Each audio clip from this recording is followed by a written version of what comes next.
Good evening and welcome to Infowars Nightly News with me, your host, Paul Joseph Watson, sitting in for Alex Jones on this November 22nd, 2011. Coming up, the latest TSA rape case, Ron Paul gets occupied, and the latest on the situation in Egypt and much more. But to start the broadcast, we've got an exclusive interview with Gary Franchi about some exciting Ron Paul poll results out of Iowa, which show the Texas congressman is not only ahead of Barack Obama, but is also beating his Republican challengers. And those results will not be published until tomorrow, but we've got the exclusive on what the figures are showing right now with Gary Franchi speaking here with Aaron Dykes. Thank you, Paul. And now for a detailed look at what that poll shows and what it means, we turn now to Gary Franchi, chairman of RevolutionPAC.com. We know the mainstream media has used tactics all throughout their black book to keep Ron Paul's name out of the headlines, and yet here he is in this poll, a significant contender in Iowa, if not the outright leader. Gary Franchi, please tell us more about what this poll means. Thanks, Aaron. Thanks for having me. We understand what's happening in the country today, so we wanted to get a snapshot of Iowa. We wanted to get a true figure, a true scientific figure of what the presidential race looks like. And the results are in, and we did a survey of about 2,900 Iowa residents. We commissioned the survey through an independent company called Tele Research Corporation, a highly reputable research polling service. And out of those 2,900 people polled, we got 846 likely Republican caucus goers. Okay, now these are the people that are going to go and attend and cast their vote for their selected candidate. Now, as you know, last week, the Bloomberg poll was the big talk of the town, and it showed a dead heat among the candidates who are running, Paul and Romney and Kane and these guys here. So what we decided to do was we wanted to find out who was going to cross over from the independent and Democratic side and go and vote. We want to see how much influence the candidates had. And what we discovered was the number one candidate, the candidate that is taking the top. This poll shows that the only candidate that has a crossover is Ron Paul. And he leads by a 4-point margin over Herman Cain. Now, the poll actually had a 3-point margin of error. That 3-point margin of error shows that because Ron is 4 points over, that he is actually in the lead. Now, the breakdown is actually 678 registered Republican caucus attendees and 168 disaffected Democrats and independents. So what this shows is definitively Ron Paul is in first place for Iowa. Right. For those who don't understand, the margin of error is a standard with these scientific polls. But if you're above that margin of error, that's where you show that you're not in a statistical dead heat, that things are really in a clear trend, especially when you bring in the key, the independents, which is also very important in the mainstream races, obviously. Oh, without question, because, see, most people give Obama the race in '08 because of the independent vote. What we're starting to see now with this poll is that people are saying that Ron Paul is going to pull in the Democrats, he's going to pull in the independents. He has the crossover appeal. None of the other candidates have that ability, and this poll definitively shows that. And even when you just talk about the niche Republican group, true diehard Republicans, he's still at a statistical dead heat with Kane and Newt Gingrich, right? That's correct. Yes, it's still with just the baseline Republican vote. There is still a statistical dead heat. But once you incorporate Democrats and independents, it puts Ron Paul over the top. So with this poll, the Republicans, the leading Republicans, okay, if you want to play the two-party race and we all know the game. But it is a game. It's actually happening. And if the Republicans really have a desire to win, if they want to win this race, then they need to get behind Ron Paul, because he's the only one that could actually take it from Obama, because he can pull in those Democrats and Republicans away from Obama. And people are tired of all the lies. I think they see through both sides of the spectrum in many cases, and Obama's so full of it, as are the others. Now, the other important thing that other recent polls have shown is that while there may be a close matchup with people like Kaine and Gingrich, they have kind of a fluctuating support. Most of the people who identify they're going to vote for those candidates are not entrenched, whereas a very significant portion of Ron Paul supporters say they have decided for sure who their candidate is. They're dedicated to him. They're showing up no matter what to vote for Ron Paul. The other ones, they're going to see which way the wind blows, perhaps. Well, the message of liberty is infectious, and it spreads. It does. It spreads like a virus. Once you get bit by the bug of freedom, and you understand Ron Paul's message, it's really hard to turn away from it because your eyes are open to the reality of what's happening. So you almost feel guilty to turn away from it. It's like sort of like pretending that you didn't watch a car crash or something like that. So people, once they get turned on to Ron Paul, they stay turned on to Ron Paul, and then they continue to spread the message. The other candidates don't have that same infectious groove that Ron Paul does. One thing that we did discover, and I really wanted to put this question in the poll, was this is the specific question. We said, next, as a voter, do you have one issue that is a primary factor in deciding for whom you will vote? And economy, jobs, government debt, and bailouts came in at 45%. That is the leading issue in the country today: economy, jobs, government debt, and bailouts.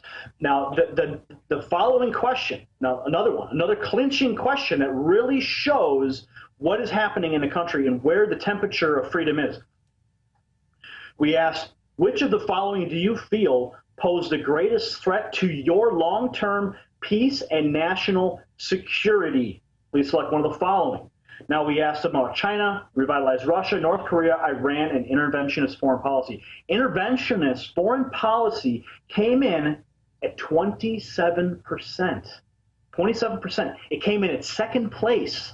So out of all the people, okay, that's not just likely Republican caucus goers. That's of the larger sample size of 2,900. Out of 2,900 people, 27% said that an interventionist foreign policy is the greatest threat to national security. That vindicates and shows that Ron Paul's message of a non-interventionist foreign policy is gaining steam. Right, and he's obviously been the most credible person on economic issues as well, and obviously that looms very large. And Obama and the other establishment GOP people have been totally discredited when it comes to beating the war drums. Now, I want to get into the activism itself because your PAC has been putting commercials out there, doing other great work, and this is a great idea. We did this at Infowars back in the 08 cycle. Maybe we'll get on it here in 2012 as well.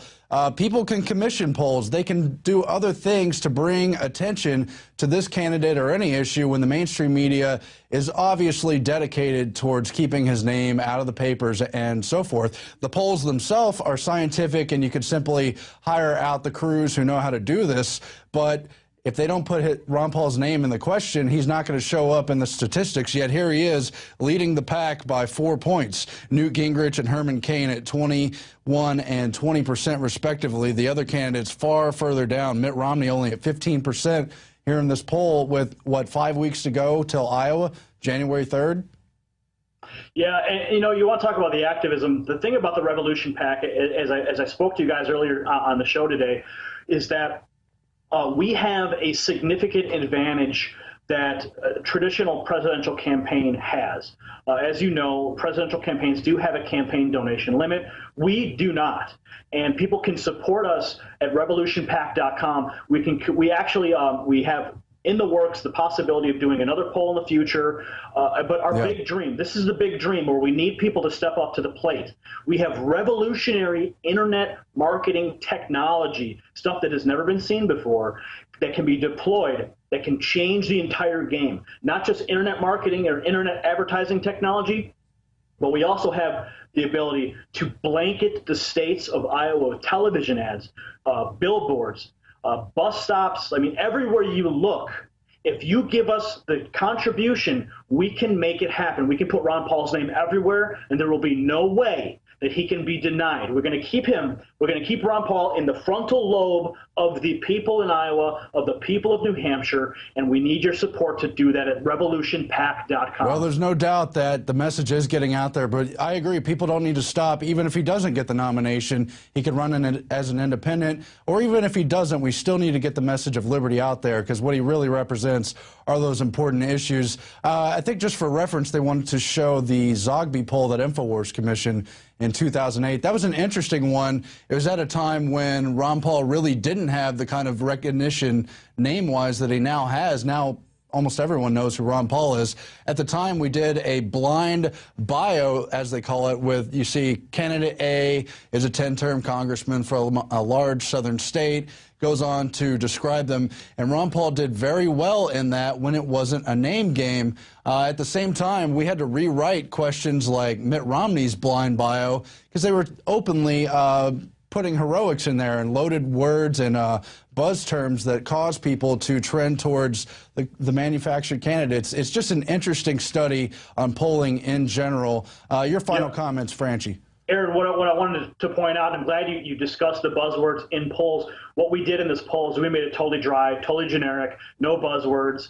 It's just like, who's your favorable, who's your unfavorable, who's your first choice, who's your second choice, and we left it at that. It's straight statistics, it's straight science, and it shows that Ron Paul is the leading candidate in Iowa, and he has the possibility to take the whole state. And we need your support at Revolution PAC to keep the momentum, to keep the pressure on. revolutionpac.com. Please support us. Thanks, Gary. And of course, Iowa has always historically been the place to watch for primary elections. At the same time, they've moved up so many of the other primaries, making them earlier and earlier. It'll be interesting to watch if that affects the influence of an outside candidate like Ron Paul. Traditionally, it would reinforce the support for a big-time candidate, a Romney or Kane, who has the mainstream backing. So we'll see what happens when they move up these primaries. But that's something to look at in another segment at another time. For now, this is Aaron Dykes reporting for Infowars Nightly News. Back to you, Paul Watson. Thanks, Aaron. Now, these poll numbers are obviously really exciting for Ron Paul supporters because, as we know, Iowa is the key first battleground state in the whole nomination process. And the results actually tally with an article that I wrote a few days ago, which concerned the Bloomberg News poll, which gave a similar outcome. And not only is Ron Paul stronger in the numbers with this margin of error of 3%, he still overrides that. But his support is more solidified than any other candidate in that state. Ron Paul supporters are the least likely to change their minds, whereas the likes of Kane and Gingrich supporters are. So this all bodes well for Ron Paul being able to build momentum in this key early battleground state, and it will force the establishment media to change tactics. They will be forced to take Ron Paul seriously and give his campaign the kind of coverage it deserves. They won't be able to limit Ron Paul to 89 seconds out of a 90-minute debate, as CBS News did last Saturday. So it's a very exciting development, and we've got that exclusive story right now on Infowars.com with more to come tomorrow. Now, in a related story, Ron Paul gets occupied.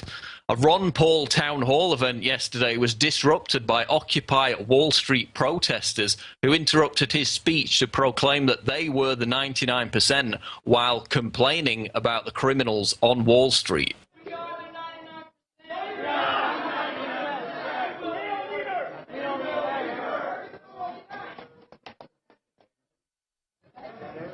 Do you feel better?